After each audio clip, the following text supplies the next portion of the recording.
Hello बच्चों, आज के इस वीडियो में क्लास 10 का बच्चों साइंस का वीवीआई क्वेश्चंस करने वाले हैं, जो कि आपके बोर्ड एग्जाम 2024 के लिए बहुत ही इंपॉर्टेंट क्वेश्चंस होने वाला बच्चों।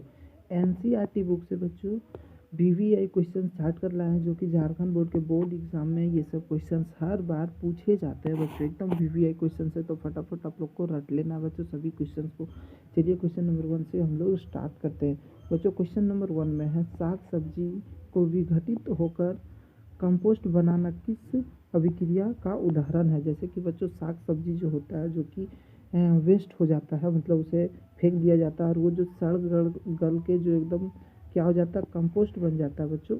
उसमें किस प्रकार का अभिक्रिया होता है, तो उसमें बच्चों ऊष्माक्षेपी अभिक्रिया होता है, जो कि साग सब्जी का सड़कर गल जाना बच्चों, उसमें ऊष्माक्षेपी अभिक्रिया के कारण वो सड़ गल जाता है। ठीक है बच्चों, क्वेश्चन नंबर 2 है हम लोगों के पास। क्वेश्चन नंबर 2 है बच्चों, CnH2n+2 किसका रासायनिक सूत्र है।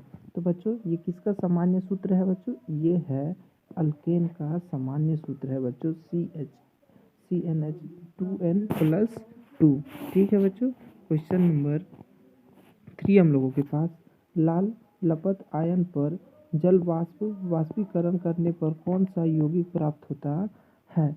तो बच्चों Fe20 प्राप्त होता है बच्चों।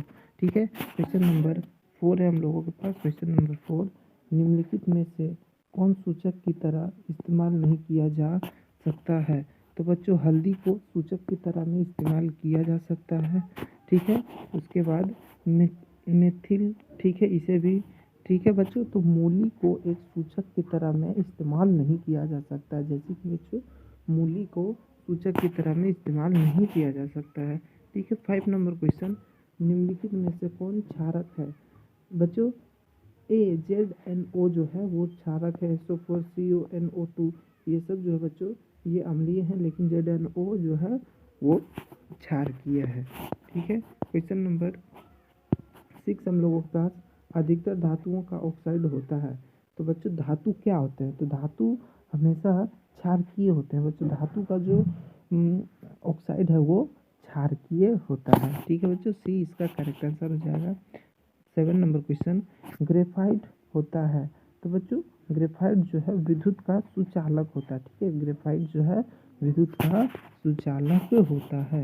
7 हो गया। 8 नंबर क्वेश्चन है हम लोगों के पास बच्चों, खाना बनाते समय यदि बर्तन की तली, जैसे खाना जब बनता है बच्चों तो ऐसे आग पूरा जल रहा होता है और बर्तन का तली बाहर से काली हो रही है, तो इसका मतलब क्या है। जैसे बर्तन काला हो जाता है ना बच्चों बाहर से, तो उसका क्या मतलब है, भोजन पूरी तरह से नहीं पकना। ठीक है, ये चीज़ नहीं होनी चाहिए बच्चों, काला होने का ये मतलब नहीं है। ठीक है, ईंधन पूरी तरह से नहीं जल रहा है, ये सही है। ठीक है, ईंधन जब पूरी तरह से नहीं जलता है तो उसमें धुआं निकलता है बच्चों, और धुआं के कारण ही बर्तन का जो तली होता है बच्चों, नीचे का हिस्सा, वो काला होने लगता है।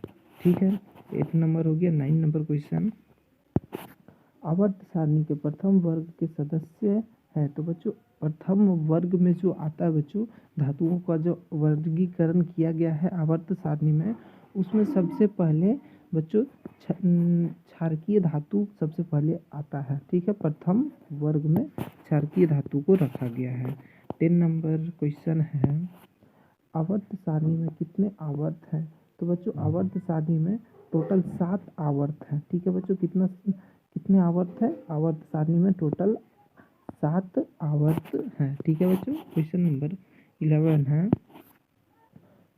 मानव रक्त में उपस्थित यूरिया की सामान्य मात्रा होती है। तो बच्चों मानव हम लोगों के शरीर में यूरिया की जो परसेंटेज होती है ना, वो परसेंटेज होती है 20 mg। ठीक है बच्चों, 20 mg हमारे बॉडी में यूरिया पाया जाता है, ब्लड में बच्चों। ठीक है, रक्त में आयरन की कमी से होने वाला एक रोग।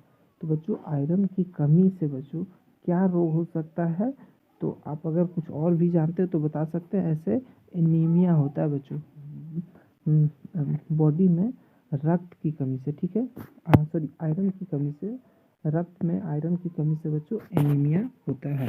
ठीक है, 12 हो गया। 13 नंबर क्वेश्चन, हीमोग्लोबिन स्रावित होती है। बच्चों हीमोग्लोबिन जो है वो स्रावी ग्रंथ से, यानी आंत से बच्चों, आंत भी रहेगा तो आप लिख सकते हैं हीमोग्लोबिन, सॉरी हार्मोन, ठीक है, हार्मोन बच्चों आंत से ही वो प्रवाहित होती है, ठीक है, हार्मोन है। 14 नंबर क्वेश्चन, ग्वाइटिस अथवा घेघा पनपता है।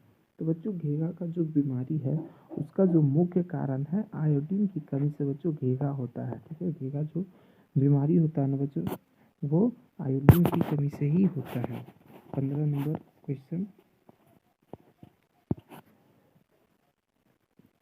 पुष्पी पादप में लैंगिक जनन होता है। तो बच्चों पुष्पी पादपों जो होते हैं बच्चों, उसमें जो लैंगिक जनन होता है फूलों के द्वारा होता है बच्चों, ठीक है। पुष्पों में लैंगिक जनन वो फूलों के द्वारा होता है बच्चों। फूल ही तो आखिर फल बनता है ना, तो उसमें जनन होता है बच्चों, लैंगिक जनन जो होता है वो फूलों के द्वारा ही होता है।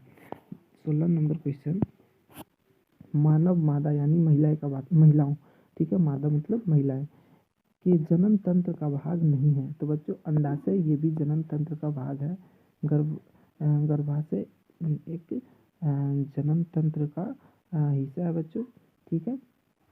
और शुक्रवाहिका, ठीक है, शुक्रवाहिका एक नली होती है बच्चों जो कि जनन तंत्र का, ठीक है, जनन तंत्र का अंग नहीं है। तो ये सी इसका सही आंसर हो जाएगा। 17 नंबर क्वेश्चन, मनुष्य में कितने जोड़े गुणसूत्र पाए जाते हैं। तो बच्चों मनुष्य में 23 जोड़े गुणसूत्र पाए जाते हैं, ठीक है। 18 नंबर क्वेश्चन, समजात अंग होते हैं। समजात अंग जो होते हैं बच्चों वो रचना में सामान्य होते हैं, ठीक है। समजात अंग जो होते हैं ना बच्चों, समजात अंग वो रचना में सामान्य होते हैं। 19 नंबर क्वेश्चन बच्चों, दाढ़ी बनाने में किस प्रकार का दर्पण का प्रयोग किया जाता है। तो बच्चों देखिए दाढ़ी बनाने के लिए सबसे अच्छा प्रयोग कहें तो अवतल दर्पण का होता है बच्चों। अवतल दर्पण से वस्तु का प्रतिबिंब सीधा बनता है बच्चों, और इससे न वस्तु का प्रतिबिंब बड़ा दिखता है, जिसके कारण दाढ़ी बनाने में बहुत ही आसानी होता है। लेकिन ज़्यादातर लोग समतल दर्पण का ही यूज़ होता है, लेकिन करेक्ट आंसर जो है बच्चों वो अवतल दर्पण होगा। ये क्वेश्चन अगर आए तो आपको बेझिझक अवतल दर्पण पे क्लिक कर देना है बच्चों, ठीक है। 20 नंबर क्वेश्चन, गोलीय दर्पण में फोकसांतर एवं वक्रता त्रिज्या के बीच संबंध।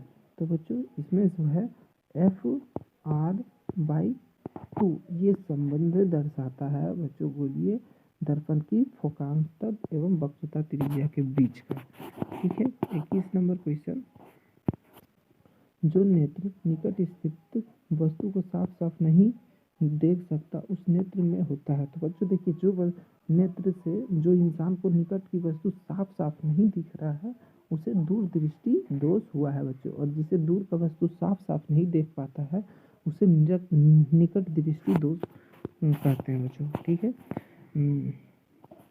22 नंबर क्वेश्चन, चंद्रमा पर खड़े अंतरिक्ष यात्री को आकाश प्रतीत होता है। तो बच्चों अंतरिक्ष में वायुमंडल नहीं होने के कारण वहाँ का जो आकाश है बच्चों वो काला दिखाई देता है। हम लोग धरती पे नीला दिखाई देने का कारण है बच्चों प्रकाश के अपवर्तन के कारण हमें आकाश नीला दिखाई देता है, लेकिन और आकाश जो है बच्चों काला है। चंद्रमा पर से अगर आकाश को देखा जाए तो काला दिखाई देगा। निम्न में से कौन अर्धचालक नहीं है। तो बच्चों पारा जो है वो एक अर्धचालक नहीं है। 24 नंबर क्वेश्चन, विद्युत प्रतिरोध का मात्रक है। तो बच्चों विद्युत प्रतिरोध का मात्रक ओम होता है, ठीक है। विद्युत प्रतिरोध का मात्रक ओम होता है बच्चों। बहुत बीवी है क्वेश्चन से बच्चों, एकदम आप लोग को याद करते हुए चलना है बच्चों। विद्युत धारा के किस सिद्धांत पर कार्य करता है। तो बच्चों विद्युत फ्यूज जो है विद्युत धारा का जो सिद्धांत है वो बच्चों हम लोगों का उसमें, ठीक है, उसमें सिद्धांत पर कार्य करता है, ठीक है। 26 नंबर क्वेश्चन है बच्चों, 1 किलोवाट घंटा किसके बराबर होता है। तो 1 किलोवाट घंटा जो होता है बच्चों 3.6 × 10 डिग्री जूल, ठीक है। ये सी इसका करेक्ट आंसर हो जाएगा। 27 नंबर क्वेश्चन करेंगे बच्चों। नवीकरणीय ऊर्जा का स्रोत है तो सौर ऊर्जा जो है बच्चों, सौर ऊर्जा, क्योंकि सूर्य से हमें ऊर्जा मिलता है, सूर्य ऊर्जा नवीकरणीय ऊर्जा का एक बहुत बड़ा स्रोत है बच्चों। ग्लोबल वार्मिंग के लिए उत्तरदायी गैस है तो बच्चों ग्लोबल वार्मिंग के लिए बच्चों कार्बन डाइऑक्साइड बहुत बड़ा इसका हाथ है, CO2, ठीक है। तो सी इसका करेक्ट आंसर हो जाएगा बच्चों। निम्न में से कौन पर्यावरण का मित्र व्यवहार कहलाते हैं? तो बच्चों पर्यावरण का मित्र क्या हो सकता है जो कि पर्यावरण का रक्षा करे? तो बाजार जाते समय सामान के लिए कपड़े का थैली ले जाना। तो बच्चों कपड़े का थैली अगर हम लोग ले जाते हैं, प्लास्टिक का यूज़ नहीं करते हैं, तो ये पर्यावरण का जो व्यवहार हुआ ये पर्यावरण का मित्र हुआ, क्योंकि इससे पर्यावरण को सुरक्षा होता है ना। कपड़ा का थैली अगर हम लोग यूज़ करें तो कार्य समाप्त हो जाने पर लाइट बल्ब तथा पंखे का स्विच बंद करना। यानी कि देखिए बच्चों, लाइट अगर हम लोग ऑन करके छोड़ देते तो जिससे ईंधन का ख़त्म होगा, जिसके कारण पोल्यूशन ज़्यादा बढ़ेगा। तो ये क्या है, पर्यावरण मित्र का मतलब कार्य कर सकता है, ये भी और ये भी। और माँ द्वारा स्कूटर से विद्यालय छोड़ने के बजाय तुम्हें विद्यालय तक पैदल जाना। बाइक का यूज़ ना कर बच्चों, अगर हम लोग पैदल चलें तो उससे पोल्यूशन कम होगा और उसमें पर्यावरण का मित्र कहला सकता है व्यवहार। तो इसका करेक्ट आंसर हो जाएगा उपयुक्त सभी, ठीक है। क्वेश्चन नंबर 30, किन कारणों से प्राकृतिक नष्ट हो रहे हैं? तो बच्चों शहरीकरण होने से प्राकृतिक जो है नष्ट हो रहे हैं बच्चों। ज़्यादा से ज़्यादा पेड़ काटे जा रहे हैं, ज़मीन को में घर बनाया जा रहा है, ज़्यादा विकसित हो रहा है, जिसके कारण क्या हो रहा है, प्राकृतिक संसाधन जो है बच्चों वो नष्ट हो रहे हैं, पोल्यूशन ज़्यादा फैल रहा है, ठीक है बच्चों। तो ऐसे ही हमारे चैनल पे बने रहें। जो लोग बच्चे चैनल पे नए, चैनल को सब्सक्राइब करें, वीडियो को लाइक